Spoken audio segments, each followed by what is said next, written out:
Tavë e shijshme me oriz, perime dhe mish viçi është receta për sot. Një nga ato receta që e kënaq të gjithë familjen. Si fillim, me 2 lugë vaj, të skuqim 400 gram mish viçi. Mishin do ta skuqim duke përzier herë pas here.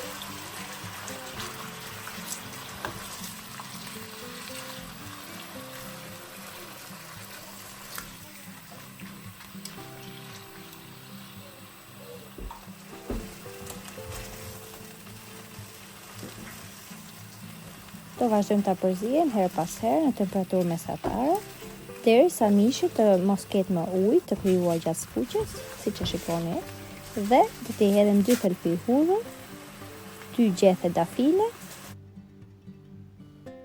dhe 1 litër ujë.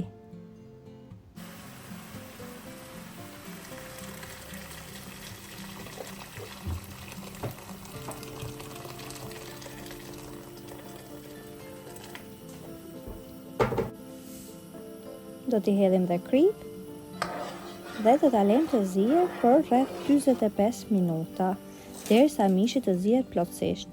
Por zirja gjithashtu varet dhe nga lloji i mishit, mund të dojë më shumë se aq. Ndërkohë në një tigan kam hedhur 2 lugë vaj, 2 qepë mesatare, të cilat i kam kryer shumë imët. Dhe do ta skuqim qepën për disa minuta duke e kavaditur herë pas here në temperaturë mesatare.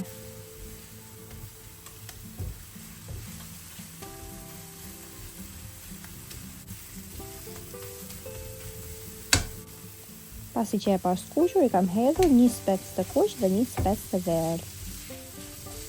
Në të njëjtën mënyrë kam vepruar edhe me specat, i kam skuqur bashkë me qepën për disa minuta duke i përzier vazhdimisht.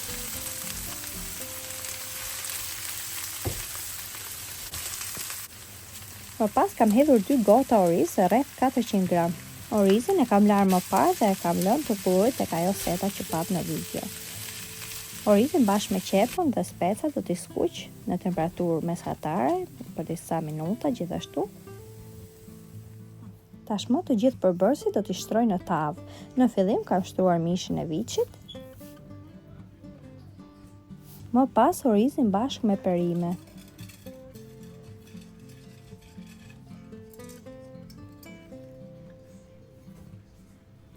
Do t'i hapim mirë në tavë.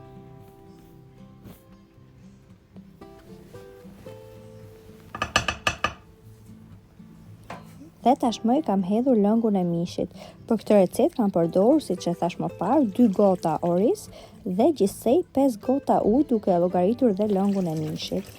Sepse orizi në tavë duhet të jetë më i butë se ai që zihet normalisht në tenxhere. Do t'i hedh piper të zi, piper të kuq, pak kripë, sepse edhe lëngu mishit ka kripë, dhe pak rigon sipas dëshirës. Do t'i përzijem mirë dhe do ta vendosim në furrë me 200 gradë për 25 minuta, derisa orizi ta ketë pirë të gjithë ujin. Tashmë tavën e kemi gati, një recetë shumë e shijshme që besoj do ta pëlqeni shumë. Nëse e provoni, ju bëft mirë. Faleminderit që më ndiqni dhe nëse ju pëlqeu kjo recetë, mos harroni të më lini një like ose një koment dhe përshtypjet tuaja në lidhje me këtë recetë. Faleminderit që më ndoqët.